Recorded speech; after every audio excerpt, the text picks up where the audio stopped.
got Mr. Assistant, Mr. Beaker. Alright, Mr. Beaker. What we're going to do today is a very complex situation. We're going to make a Raspberry Pi USB receiver. So first, what we need to do is we need the battery pack. What, Mr. Beaker? Yes, we put the battery pack in there, and then we take the power cable, and the antenna, but the we put the adapter in, oh, Mr. Beaker! Yeah, we gotta clean those up now. Nobody will know. Alright, the USB, and then the main thing, the biggest thing, and we need the Raspberry Pi. Put it in there. We just want to mix it up. We mix it up. And we take the little pad and we put it on. Now we got the other part. 450. What do we make? Let's make it up. 450 for 30 minutes. 450 for 30 minutes. So, if you make hair, what did you want to do? Here you go, Mr. Beaker. Here you go.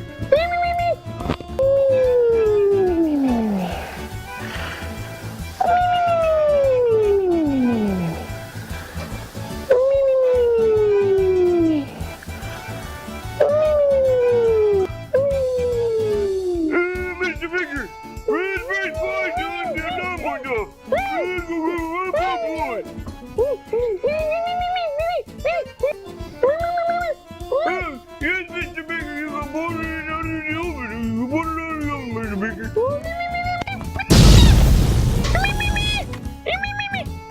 Mr. Beaker. Oh, Mr. Beaker.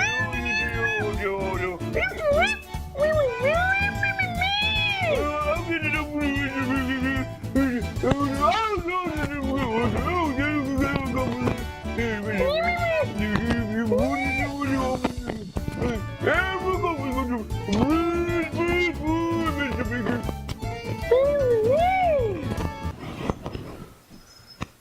What are we doing, Mr. Beaker? We should show Dad! Oh, right! Let's go!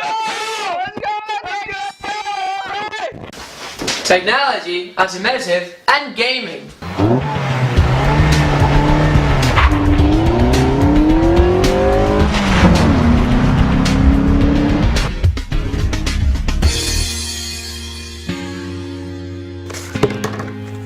How pretty wash. Look at Dad right there. Whoa! Tag, you're in. Dad, we made you something! We made Raspberry Pi Type 3 ADSB! ADSB? Alright. That'd be great for flying. So, myself a beer. So, today, we have Raspberry Pi. Yeah. We just cooked it upstairs. We have it ready to go. Oh, my nap's over. Now, what you wearing a tank for? Because I was taking a nap waiting for this Raspberry Pi to make. Oh. But it's done. He's supporting the brand. The brand supported. Tech, auto, and gaming. Alright. Are there any planes in the air? Well, let's take a look. And I see none. Oh, well, that sucks. That's just me. That's us? That's us. So what we have here is we have an external USB power bank, very huge, which we will do a review Later. definitely. We'll get you we have a couple of battery packs. We'll get you kind of our opinion on. And then we have our ADSB made out of Raspberry we have that Pi. to a standard USB. They do make Raspberry Pi USB cables, which is probably what you should use if you can get a DC to Raspberry Pi, the 5-volt or higher power, because they do suck up a lot of juice. And just like this camera's sucking up a lot of juice. Like that. Need a new battery. Let's start where you were. Alright, so we have this connected to a power bank, which we will do a review on down the road, into an on and off switch, because they recommend that you shouldn't plug and unplug these Raspberry Pi units very often because I'm not really sure what the difference is if you're unplugging it in a power on and off switch, but that's what they recommend. Maybe it's to save the port. Or the contacts. Contacts maybe, but that's what I heard. So we have a nice on and off switch, clicky clicky, and that plugs into our Raspberry Pi. We have our Raspberry Pi, I guess modded For you, case for ADSB. This lid does come off. We bought a case and modded it, and we pretty much you put your Raspberry Pi in the case. We drilled a couple of holes in the sides to run the USB antennas. What we got? USB 978 megahertz and the 1090 megahertz antennas. 1090 is for the higher flying airplanes, and the 798 is for lower. Well, the 1090, you can have 1090 in the smaller general aviation. It's just that you need 1090 if you're going to fly outside the U.S. 978, yes. Yeah, the 978 band is just in the U.S. for general aviation. Okay. which is what required for the 2020 aircraft to go into Class B airspace. Yeah, 2020. So then we have our USB. Actually, we start with the antennas. The antennas run into the case, and then, like I said, out. We drill a couple holes, coming out, routed around and plugged in. Routed around and plugged into the USB ports. Now, unfortunately, the ones we have, they were a little bit tight. So we got a little adapter here to kind of loosen it up and reduce the heat that these things, because you think a Raspberry Pi produces a lot of heat? Well, these receivers produce a lot of heat. We had these two stacked up, kind of stacked up on top of each other, and one of them was kind of overheating where it just was like, can't do this. So we separated them with a little bit of an extender. You might be able to find small ones, but we got these for about 40 or 50 bucks, I think, these antennas. Yeah. And the Raspberry Pi we bought for about 40 or 50 bucks. So if you go ahead and you want to do some old-fashioned gaming, which we'll have a video on those too, you can buy a whole kit for about 60, 70 bucks, get a controller, get a case, all that stuff. So you can use your ADSB as, when it's in the air, as an ADSB, but when you come home at night, just pop your SD card out, put your gaming SD card in, plug it into your computer, and you're gaming. Even Perfect Dark. That's yeah. Perfect Dark. Oh yeah, and you've seen in a previous episode, Shane tried to play Perfect Dark on one of these, on Trevor's monitor. Fantastic. Not Trevor's monitor. He did do it on though. I don't like it. Yeah. Anyways, check that video out. So then we have our GPS unit. Any GPS unit seems to work. You can buy any one of these GPS units, simply plug that in, and you're good to go. I mean, this was $4, $5 on eBay. So if you can find them cheaper, good for you. So then the tricky part comes in. Once you get all this hooked up, wired up, in the case, powered on, it's hooking it up through the app. Now, we used, what was the software called? Avar. Now, Avar software is not recommended for Raspberry Pi 3B Plus. We discovered this after we had already purchased the B Plus. Would have nice to know before that. However, there is a modded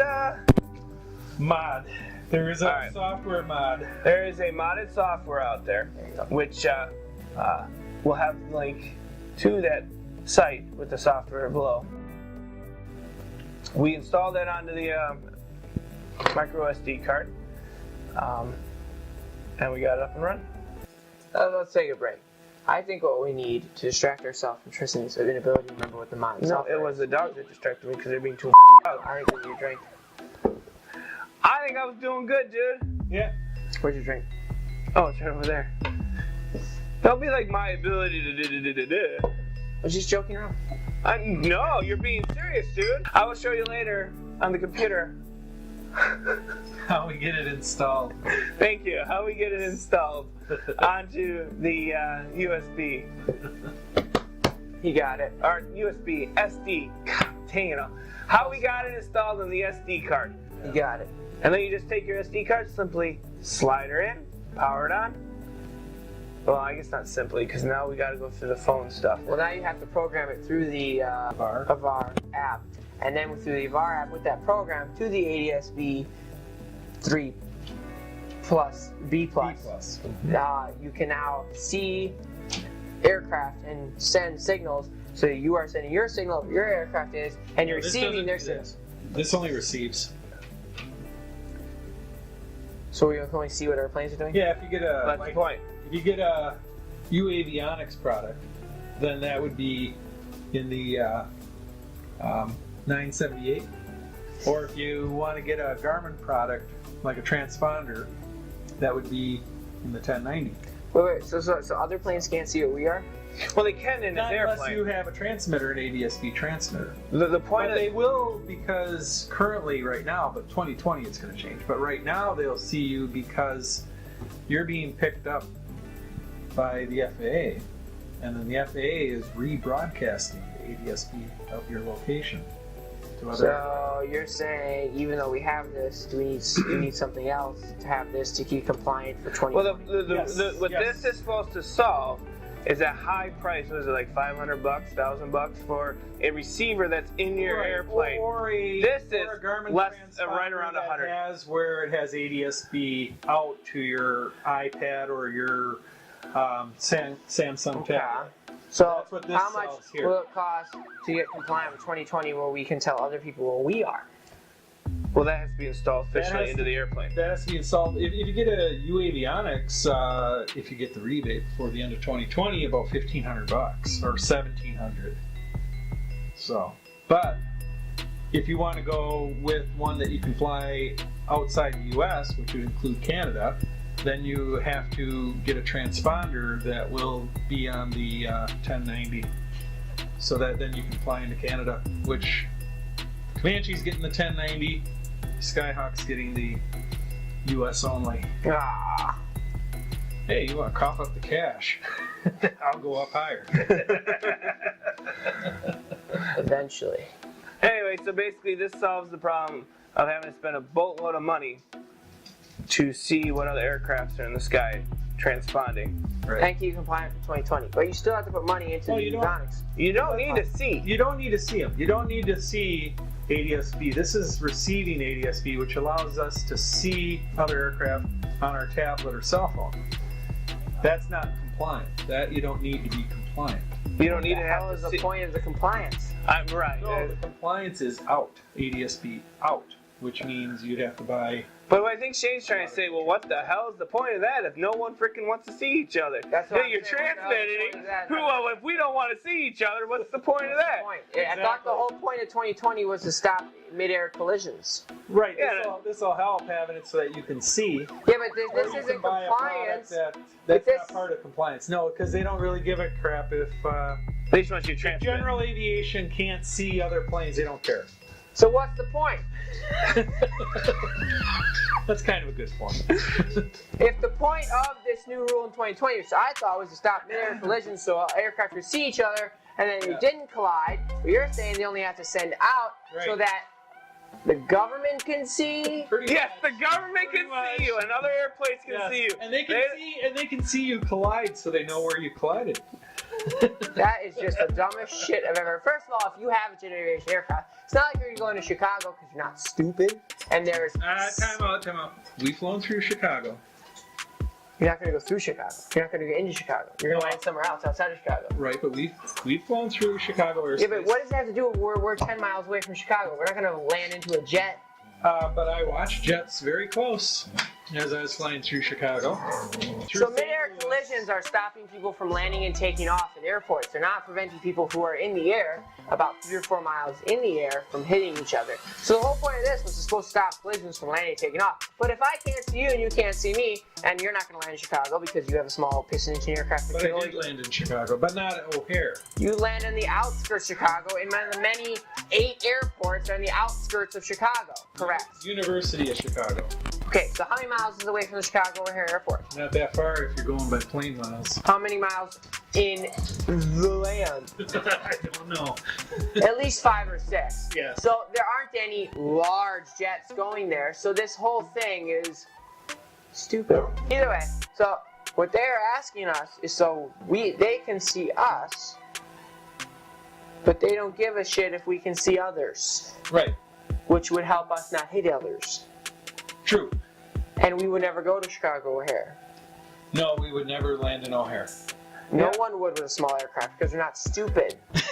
Well, unless you're based there. You could be based. Who would go base there when there's a huge ramp charge? Oh, there are a lot of people based in Chicago. Now, let's not offend other people who are based in Chicago, because there are people. There are 8 airports right outside of Chicago O'Hare. If you have a small aircraft and you are based in Chicago O'Hare, you are a moron.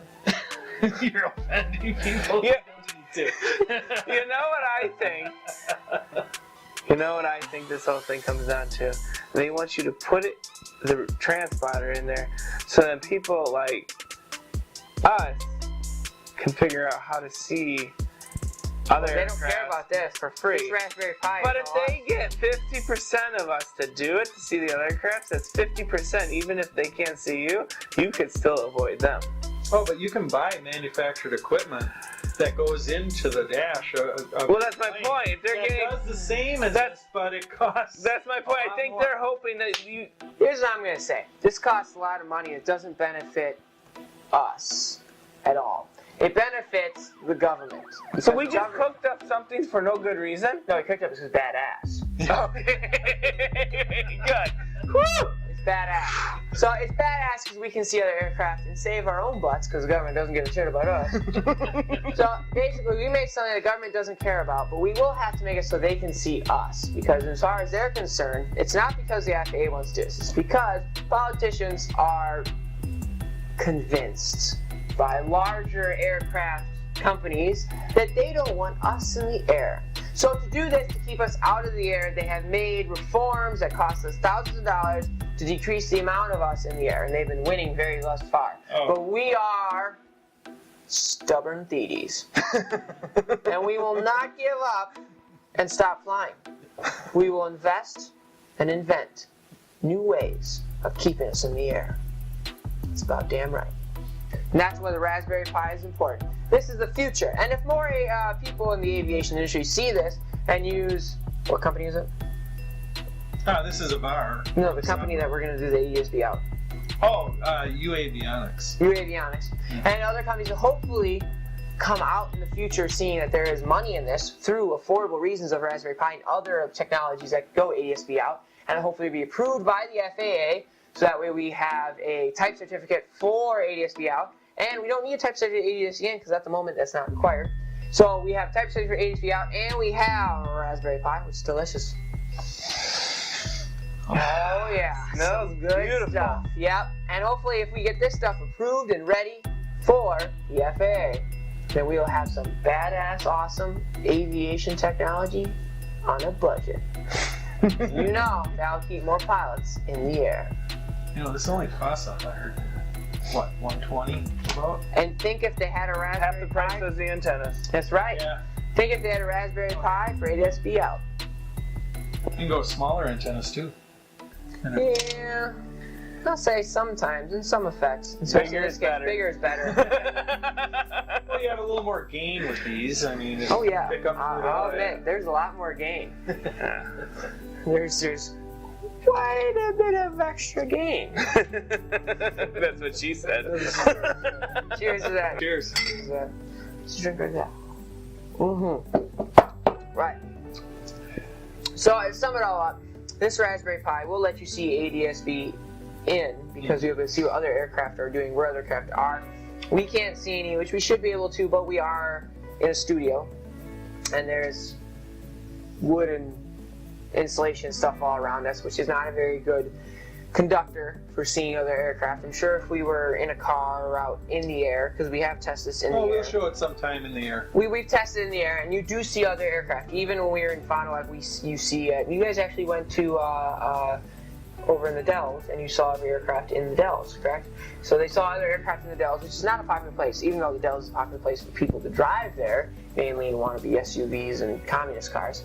But it is a very popular place in general, but not for aircraft. To go, but not for aircraft. But there are a few aircraft there and there. I mean, you probably in a good day, a nice sunny summer day, you'll see about 6 or 7 aircraft in the air around the Baraboo Dells area, which is perfect to test this out because we just need to see a few, and we did see a few. We saw a few aircraft that had the ADSB on there. And we saw a few just outside of Madison, taking off from Madison. We were outside though, Madison in the car. So that's the difference because we weren't in a studio. Right. So we will show you how to get the software onto the SD card. We'll do a general video on how to do the ADSB and where to get this ADSB software. We'll have that, hopefully that link in the description below, and we'll also have instructions how to get the upcoming video RetroPi for all you gaming people onto an SD card. Same process, very similar. You just take the ROM, do it the same way. So instead of making 2 videos, we're only going to make 1. Take those 2 and Decide how you want to use it. Decide how you want to use it. And then we also show about the Avera software. we are going to also get into taking you up in an airplane with us, and we'll go ahead and we'll give you a little bit of our screen capture footage on how to set it up and how it works, and show you a couple planes on this phone, since we're not really picking up anything right now. No. So unless you have any more communist ramblings to go on. No, this bullshit is communist. It's cool, but the outside is communist. Then I think that's it. I'm Tristan. I'm Shane. And I'm Don. And tag, you're it. Go. So mid-air collisions with small aircraft. Bloopers. There's a lot of shot glasses. All right. You stack them inside each other. I don't have to do it at my house. I have borrowed it. Anyways. All right. Stand up, Dad. That's good. Wait, we got a problem. Houston, we have a problem. All right. That's fine. Come on. I'm surprised the camera shut off yet. All right. Okay. Go.